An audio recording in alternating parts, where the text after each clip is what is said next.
اللہ کے نبی حضرت نوح علیہ السلام بار بار اپنی امت کو اللہ کے پیغام سناتے رہے کہ وہ آپس میں ایک دوسرے پہ ظلم نہ کریں، احساس محبت کو قائم کریں، نسل ذات کے نام پر ایک دوسرے کو تکلیف نہ دیں، رشتوں کی قدر کو مقدم رکھیں۔ تو حضرت نوح کی قوم بار بار آپ کا مذاق اڑانے لگتی، اتنے پتھر مارتی کہ آپ کئی دنوں تک پتھروں میں ڈھکے رہتے، پھر صحتیاب ہوتے، پھر اللہ کے دین کی تبلیغ کرتے، یہاں تک کہ 950 سال گزر چکے۔ بالآخر اللہ کے نبی نوح علیہ السلام نے ہاتھوں کو بلند کر کے اللہ کی دربار میں دعا کی کہ اے اللہ، یہ میری امت کبھی ہدایت نہیں پائے گی۔ اے پروردگار، یہ تیرے عذاب کا مذاق اڑاتے ہیں، انہیں دکھا کہ تو کیا طاقت رکھتا ہے۔ تو بس اللہ کا حکم نوح علیہ السلام کے لیے آیا کہ اے نوح، ایک کشتی تیار کر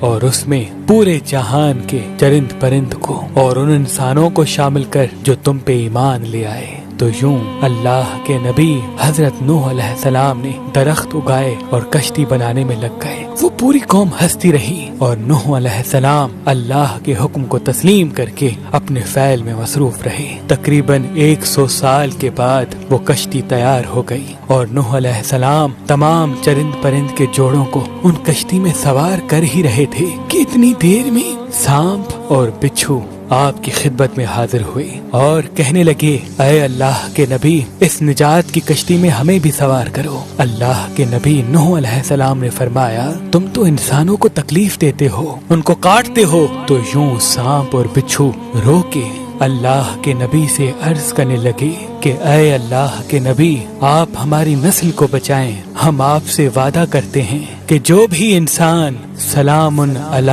نوح فی العالمین پڑھے گا، ہمیں قسم ہے اپنے وجود کی، اپنے خالق کی، ہم کبھی بھی ان کو تکلیف نہیں دیں گے۔ اس وعدے کے بعد اللہ کے نبی نوح علیہ السلام نے سانپ اور بچھو کے جوڑوں کو بھی کشتی میں سوار کر دیا۔ اس نجات کی کشتی میں جو انسان سوار ہوئے، جو مخلوقات سوار ہوئی، سوائے ان کے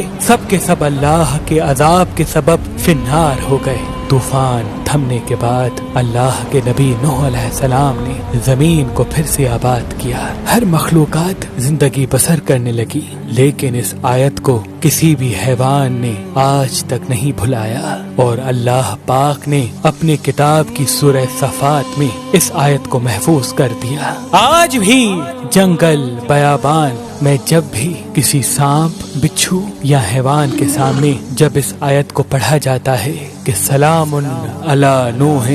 فی العالمین، تو سانپ ہو، بچھو ہو یا کوئی بھی حیوان و جن اس آیت کے احترام اور اس کے پس پشت وعدے کو سمجھ کے اس انسان کے قریب نہیں آتا۔ بے شک اللہ نے اپنی کتاب میں ہر پریشانی، بیماری اور مصیبت کا علاج رکھا ہے۔